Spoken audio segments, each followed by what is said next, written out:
just listening to a podcast. And when I do that, I take a lot of notes.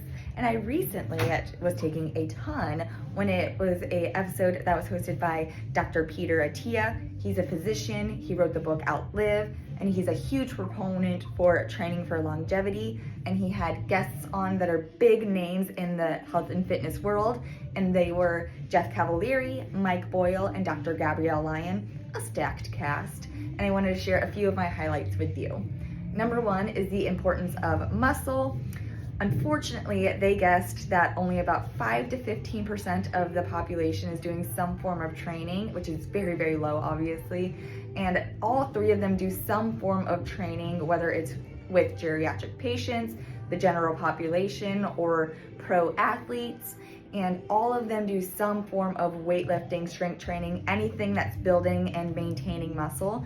And they want everybody to be doing some form of this because it's so good for so many things, including metabolic health, physiological health, strength, obviously, and it's just going to help you live longer and be functional as you do it.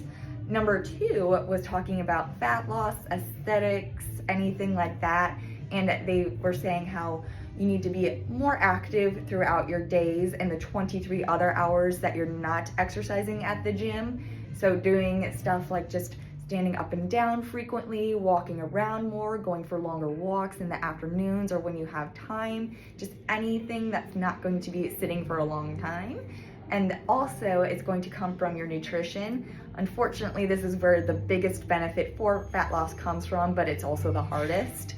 But as long as you're sticking with that nutrition goal about 80 to 90% of the time and you're staying active, you're going to have more wiggle room and be able to eat a few more of those fun things that you might deem as bad. But Jeff summed this up best by saying the gym is a commitment, but the sacrifices you're willing to make with your nutrition is going to be what has the longest and best success. And you want to focus on getting as much protein as you can so that you can build and sustain that muscle. And then finally, number three, Jeff and Mike went off on a little bit of a tangent about getting rid of certain exercises and also periods of restriction.